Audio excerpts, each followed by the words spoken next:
तद्भवं पर्याय विद्महे ज्ञानलिङ्गेश्वराय धीमहि तन्नो गुरुः प्रचोदयाते। ॐ योग महर्षि डॉक्टर स्वामी गीतानंदगिरि गुरु महाराज की जय। ओम योगचारिणी पुदुवै कलैमामणि पुदुवै शक्ति अम्माजी मीनाक्षी देवी भवनानी गुरु माता की जय।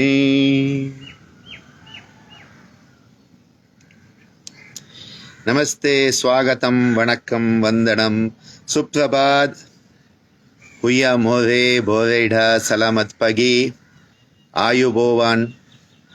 What a beautiful morning, a bright morning here in Puducherry, South India. We are gone beyond the rains for now, and a beautiful sunrise this morning, awakening our consciousness from the depth of darkness. Tamasoma Jyotirgamaya, may we move from the darkness of inertia, of ignorance, of not knowing that we don't know, to a state of the highest wisdom. 73rd week of being with you on Saturday mornings. For some of you it is the Friday evenings. 73 weeks of being together in the same place, at the same time, for the same purpose. A purpose that is satkara, one that is aimed towards the higher life, one that is aimed towards growing in spirit, one that is aimed towards awakening the dormant, latent, divine potential that lies within each and every one of us. Every one of us has the spark of the divine deep within us. It is just we don't know because it's so well packed up with all the mala. Today's topic is about yoga sadhaka, a term that I am very comfortable with as compared to the term yogi, which I am uncomfortable with, especially when it starts to mean anyone who has a yoga mat in the backpack. Buying a yoga mat makes not you a yogi. Well, gangster yogi used to say those type of things. A yoga sadhaka is one who is focused on the path of yoga. One who has the focus on the path of yoga. One who's made a conscious choice to be on the path of yoga come what may. So one is to begin to walk the path of yoga, the yoga marga. Then it is another thing altogether to stay the path. So one is to begin, make a choice to begin to be on the path. The next is to stay the path till the final aspiration of Kaivalya occurs. A path that we walk step by step. That is why Swamiji called his correspondence course Yoga Step by Step. Yoga Pade Pade. A sadhaka is one who is focused on sadhana. So a sadhaka is focused on sadhana, and the term sadhaka normally refers to someone who is of a masculine nature. So sadhaka, and the feminine nature would be given the term sadhaki. So sadhaka, yoga sadhaki, and if you want to be gender neutral, sadhak. Yoga sadhak becomes gender neutral. It's like actually the term yogi itself is gender neutral, though people like to say yogi and yogini. A yoga sadhak is one who is focused on the yoga sadhana, staying the course of yoga. And when we talk about a sadhaka, we are talking about someone who is endowed with different qualities. The different qualities that a sadhaka is endowed with. It is said there are sadhana chatustaya, 4 qualities. 4 qualities. Sadhana, for sadhana. So for sadhana, if you have 4 qualities that are necessary, these are the prerequisites or the requisites for a sadhaka. I'm giving you the context here because people say, oh no, that is sadhana chatustaya. Yes, a sadhaka is one who is focused on sadhana and so needs the sadhana chatustaya, the 4 noble qualities of sadhana. Ammaji used to often play with this word. She said sadhana can actually, at another level, not linguistically, and not grammatically, of course, sat dharana. Sat meaning the highest reality. That sat, you are having a dharana, a focus on. Dharana is one pointed focus. So, sadhana implies a one pointed focus on attaining the highest reality. What a beautiful way to look at the word sadhana.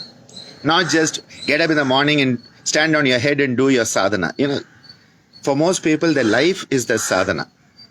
Your life may be your sadhana. You may not need to do any practices because your life is your sadhana.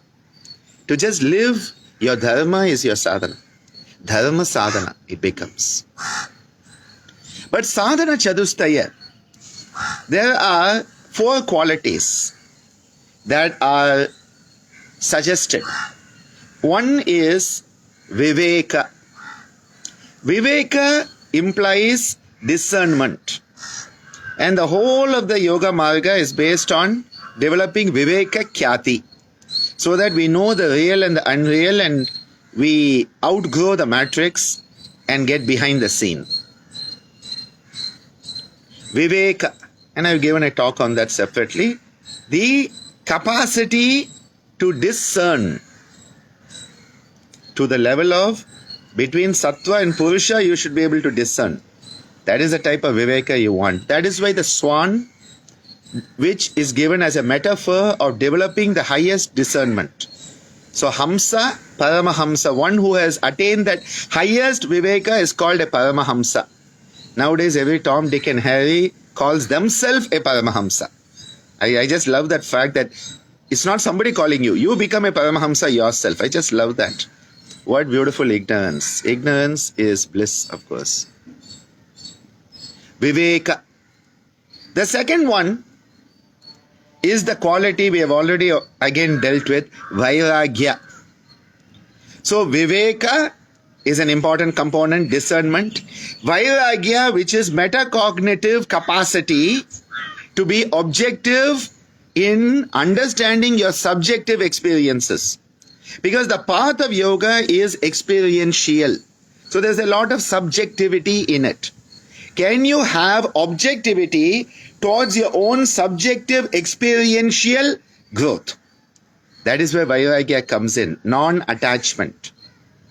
Dispassionate perspective in third person. Viveka Vairagya. Shat Sampat. There are 6 qualities, again noble qualities, that are said to be essential. And a few of these we have discussed in the past, but Kshama, Dhamma, Uparati, Titiksha, and Samadhana and Shraddha. These are qualities that come there, basically implying, do you have the capacity for self-control, restraint, sharing commonality with others? All of these are very, very important, starting with Shama. Then the 4th one. So, Viveka, Vairagya, Shat Sampat, and Mumukshutva. Mumukshutva is the burning desire for liberation. What a beautiful quality. You have that burning desire for liberation. You want to attain Kaivalya, Moksha, Mukti, Nirvana, and you will work towards it. You will strive for liberation. Mumukshutva. And someone who is endowed with Mumukshutva is called a Mumukshu. Mumukshu is the individual endowed with the Tattva which is Mumukshutva. The capacity is Mumukshutva. The person is a Mumukshu, which may be where mumu, monk, muni, monk, all these coming from that. So the four qualities, sadhana charustaya, viveka, vairagya, shat sampat, and mumukshutva, are described as the basic, essential prerequisite, the noble qualities for sadhana. And the one who is following the path of sadhana becomes a sadhaka. So this is one perspective. Now let's go over to Maharishi Patanjali, my favorite. What does he say? He gives a very beautiful description in the Samadhi Pada of this whole process. He says, well, there are different types of sadhakas. He said there are different types. We are all, at different stages of our journeys. Each one is on their own journey. So never compare and contrast with anybody because they are on their own journey. It may look like they are 200 kilometers, further up than you. But your journey may be 20-kilometer journey, there may be 20,000 kilometer journey. You don't know that. So you say, oh, they are 200 kilometers in front of me. Yeah, but their journey is 20,000. Your journey is only 20 kilometer. But because you don't realize your journey is 20 kilometer and theirs is 20,000, they are only at the 200 kilometer mark. You have to only go 20 kilometer. But you don't know it and you start comparing and feeling bad about it and lose everything. Patanjali tells us, he says, the sadhaka may be mridu, madhya, adimatra. So the sadhaka may be one whose sadhana is feeble. Mridu. If I feel like it, I will do it. Some days I may not. When it is convenient, if not, mridu. Mridu, that's why our mridangam is supposed to be played very softly. Mridu. And it's supposed to be played with your anga, your fingers, in such a way that it is very soft and soothing. Soga suga, mridanga talamu, says Tyagaraja Swamigal. Soga suga, mridanga talamu. Soga suga, mridanga talamu. It should be, sukha should be there. Soga suga, mridanga talamu. Softly you have to play. Nowadays you watch most mridangam players, they are banging the drum.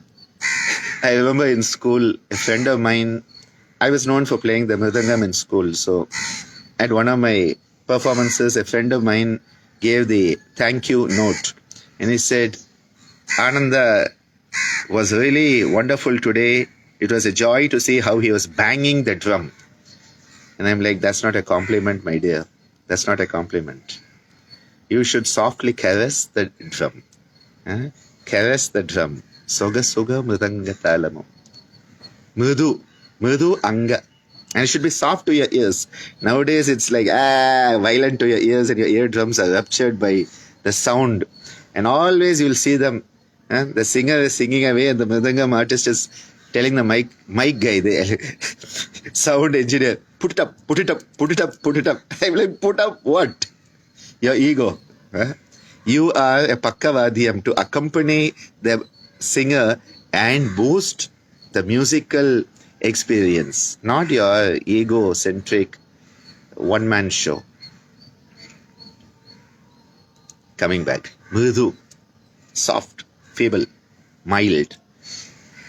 Mridu madhya. The average.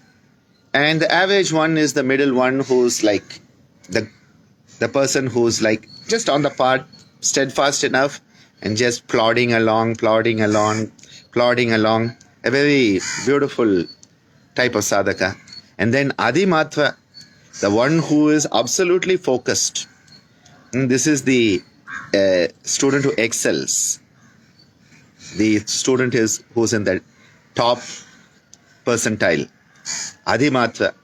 Now it is also said that in other scriptures, Mridu Madhya Adimatra Atma. That even beyond that there is one. That is the 100%. Okay, there is always one beyond. Mridu Madhya Adimatra Tato Api Visheshaha, says Maharishi Patanjali. He then also says there is a sadhaka who's Tivra Samvegin. Tivra Samvegin. He is the one who is so intense, nothing else matters. They are so focused, it's like a laser beam. It's like a laser focus. That laser focus which is going to penetrate and get to the source at the earliest. Tivra Samvegin. So we have Mridu Madhya, Adimatra, and we have Tivra Samvegin. But what do all of them need? What do all of them need? Again, Maharishi Patanjali gives us a beautiful verse. Shraddha, Smriti, Samadhi, Prajna, Purvaka, Itaresham. Shraddha. So Shraddha is often defined as faith, belief. I like to use the word conviction. You should have a sense of conviction in the path you have chosen. Because if you lack conviction, you will not continue on it and you will easily fall off the path. Shraddha is the glue that keeps you on the path. Is the velcro that sticks you to the path. Shraddha, giving you the quality of stickability. I think one of the important qualities of a sadhaka is stickability, steadfastness, sincerity. So, stickability, steadfastness, and sincerity. 3 S's. So important. Shraddha. Shraddha is implying that you have that stickability because you have the conviction. Yes, I know I am on the path. There will be challenges. There will be challenges saying you are not on the path. You are not worthy. Oh, this is not for you. Yoga is not for you. There's going to be a lot of that. Self-doubt is going to be there. From inside, the self-doubt will come. Samshaya, one of the obstacles. All those obstacles, Navantaraya, 9 obstacles, and the 4, Sahabhuvaha, Vyadhisthana, Samshaya, all of that, and Dukkha, Daurmanasya, all of that. All of that comes inside and says, this is not for you. Why are you doing this? Go out, eat, drink, and be merry and have fun. For tomorrow may not come. Have fun, for tomorrow may not come. And get off the path. Shraddha is the glue that keeps us on the path. That is why that Shraddha quality is a quality where you know deep in your heart that this is the path for you. And this is the path that you are born for. Your Dharma Marga. Shraddha. Now, being on this path is very, very challenging. Very, very challenging. And that is why great virya is required. Great valor, strength, courage, endurance is required. And that is why the quality that Patanjali tells us is virya. So, Shraddha, virya. Now, this virya can be understood as being discipline, dedication, determination. So, Shraddha is the 3 S, virya is the 3 Ds. Discipline, dedication, determination. And come what may, you are going to hold up. You are going to be the pearl in the oyster. You are going to be the diamond that you are and shine bright.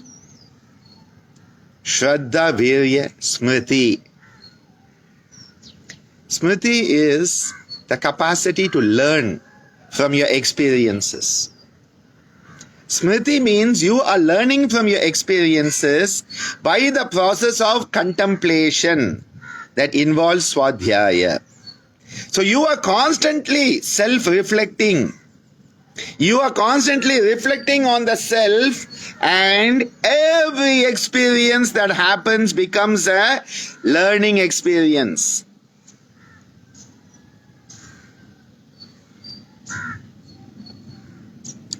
When we had our best youth competitions, when we had our best child competitions, the Yogasana sport events, Ammaji used to motivate the young children. She said, if you win, you win. Wonderful. But if you don't win also, you still win because you have learned something. If you win the prize, you win. Great. But even if you don't win the prize, by participating in the event, by doing your best, you have learned something that will be part of your growth curve. What a beautiful teaching from our beloved Ammaji. Definitely the living Siddha of Puducherry. If I know one person who is truly enlightened, it's her. Beautiful state of being. I asked her last night, I said, Ammaji, tomorrow morning I'm going to talk about Yoga Sadhaka. What should I tell them? I said, Ammaji, what should I tell them about Yoga Sadhaka? And she looked at me and she said, nothing. Nothing. The actual sadhaka needs nothing. What a beautiful statement. Such a blessing. Such a blessing. Such a blessing. If you win, you win. And even if you don't win, you are still winning because you are learning. And the self-reflection from every experience, good, bad, ugly, neutral. Doesn't matter what the experience is, positive, negative, painful, pleasurable. If you learn from it and you are using that experience to become a better version of yourself, it is Smriti. So Smriti is where you are learning from your experiences, taking the gist of your learning so that you are moving on the path and not making the same mistake again and again. Shraddha, Virya, Smriti. Then Samadhi. The capacity to come into that deep state of absorption is much needed. Much needed if one is to attain the higher states of yoga. Here Samadhi is as a yoga anga, which is the culmination of dharana and dhyana. So dharana, one-pointed concentration, leading to a state of oneness, and then you become absorbed in that. So here we are talking about Samadhi as especially the Vitarka, Vichara, Sananda, Sasmita. The Samprajnata Samadhis, the Sabija Samadhis are more implied here. You need to have these experiences, and we all have them. We have those moments where we completely lose ourselves and are absorbed into what we are doing. Those are moments of mild Samadhi that enable us to know, yes, I am on the path. We are not talking of Samadhi as something of the final state. Here Samadhi is these capacities to go into those states of absorption where you lose yourself. You lose yourself and find yourself. When you do something you love, when you are with someone who you love, you lose yourself. And in that sense of losing yourself, you actually find yourself. These are those experiences. And then prajna, you need to have the capacity for the higher experiences. We need to have the prajna, because prajna is the higher transcendental wisdom that will come. We should have the capacity for it. You have a low voltage wire, you put a high voltage current, you burn it. So you have to develop your consciousness. You have to develop your consciousness, your awareness, That is why Swamiji says awareness of the body, awareness of the emotions, awareness of the mind, and then awareness of awareness, which is prajna. You have to grow towards it. So the 5 aspects here that Patanjali has suggested: Shraddha, Virya, Smriti, Samadhi and Prajna. Now I like to combine Samadhi, Prajna. I like to say you have to have the capacity to know that you are having Samadhi. Because many people have the Samadhi experience and think they were having a headache. They have the Samadhi experience and think they were asleep. They have the Samadhi experience and think that somebody had punched them in the nose. See, the problem is you need to recognize Samadhi when it occurs. For that you need a certain capacity that you have to work by going yoga step by step, pade pade. That is why every anga in Ashtanga is so important. You cannot skip. People want to skip. You cannot skip. Every step is important because every step leads to the experience of the next step. Every component of yoga leads to a better understanding of the other component. Every yama is linked to samadhi. Every niyama is linked to dharana. Every aspect of dharana is linked to asana. Every asana is linked to samadhi and asana is linked to ahimsa. Everything is interlinked. And the experience is the wholesomeness. The Purna Swarupa. The wholesomeness is the experience. Shraddha, Virya, Smriti, Samadhi, Prajna, Purvakayitaresham. So you have the Mridu Madhya Adhimatra Sadhaka, the Tivra Samvegin Sadhaka, working on these qualities. And then somebody just is born and attains Samadhi. You're like, isn't that unfair? Patanjali explains that. He says, there are those sadhakas who have done their best. They have done everything required, but they couldn't make that final leap, that quantum leap into Kaivalya. They had gone up to the level of the purest sattva.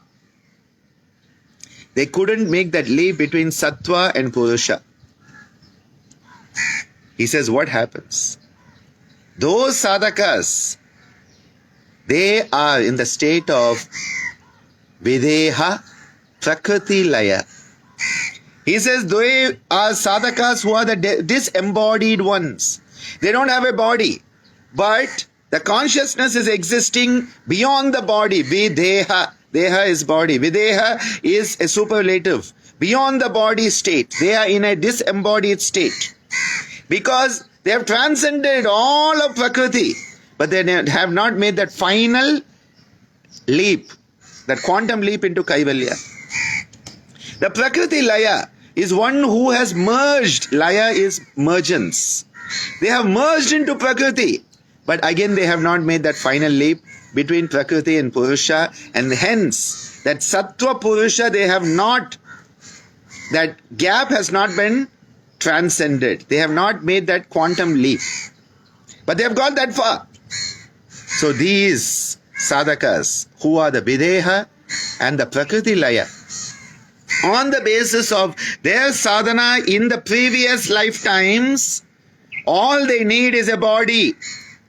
They just need to be born. And once they are born, bingo, they have a super fast express way towards Kaivalya.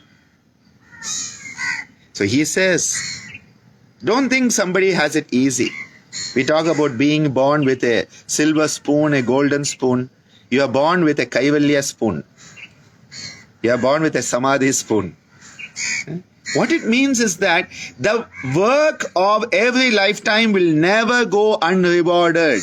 Good work will not go unrewarded. Your efforts towards the satkara, your efforts in sadhana, your efforts are as a sadhaka will never be fruitless. Though you should do it for the sake of doing, not for the sake of fruit. He is telling such sadhakas who have got to that level of videha and prakriti laya, all they need to do is they need to be born again. Bhava pratyayo. All they need to do is to be born. And suddenly they are once again on that path, and the remaining part of the journey will be made in this lifetime. The remaining part of the journey will be made in this lifetime. Because now they have a body where they can start to do what needs to do. Sharira madhyam kalu dharma sadhanam. Through the body, they are able to do what they need to do. Sharira madhyam kalu dharma sadhanam. They are able to do what they need to do because they now have a body. They have become embodied beings. They were disembodied. They become embodied beings, and they can continue their sadhana, and they will attain that siddhi. The same message is given by Yogeshwar Sri Krishna in the Bhagavad Gita. In the 6th chapter, the verses 41, 42, 43, 44, 45. All those verses are talking about the same concept. Where he brings in a term, he says there is a yoga bhrashta. Yoga bhrashta is one who is a yogi who didn't attain success. Some people say the unsuccessful yogi. And so your efforts in one lifetime were unsuccessful because success is kaivalya. Anything less than kaivalya is lack of success in that connotation. The yoga bhrashta. What does Krishna say? It doesn't go waste. He says, I will put such a being into the womb, into the family of pious people, noble people, wise people, prosperous people, where abundance mentality will prevail. He says, I will put that jiva, I will put that yoga bhrashta into such Shriman families who have the buddhi. He says, I will put them into that family. Swamiji used to translate by saying the unsuccessful yogi will be put into the womb of a yogini. What a beautiful way to look at it. He says, nothing is lost. Your efforts will continue into the next incarnation, and you will be put into the family that will sustain your sadhana. And once you are born, Krishna says, all your past sadhana, all your past experiences will suddenly come into you, and you will continue your journey, thus attaining success in this lifetime. So the Prakriti, Laya, the Videha that we are talking about, Yoga Bhrashta that Krishna is talking about. Those sadhakas who have done immense sadhana, but not made that final quantum leap, once they come back, well, the journey can continue. And so if we look at this, we have the Mridu sadhakas, the Madhyama sadhaka, Adimatra sadhaka, Tivra Samvegin sadhaka, we have the Videha sadhaka, we have the Prakriti Laya sadhaka also. And all these sadhakas, they need Shraddha, Virya, Smriti, Samadhi, Prajna. And Krishna tells us, Tivra Samveganam Asannaha.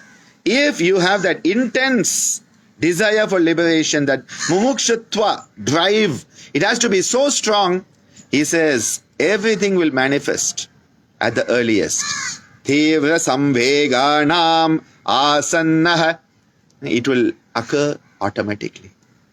And this is why the message is that let your sadhana be your life.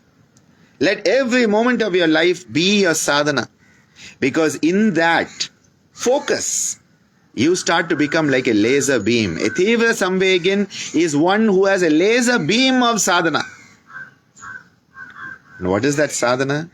Well, Maharishi Patanjali has given us the Yoganga. Yoganga Anushtana Tashuddhikshaye Jnana Diptiya Viveka Kyate. Starting with Yama Niyama Asana Pranayama Pratyahara Dharana Dhyana Samadhaya Ashtau Angani. He has given us the sadhana of tapaswadhyaya ishvara pranidhanani kriya yoga. All of these are given to us for our use. And yes, Nehru, that's a good one. Mridu can be a flickering bulb. A flickering bulb, a bulb that has moderate intensity, a very bright bulb, a laser beam, is a nice way to look at it. Because what is the focus you are choosing?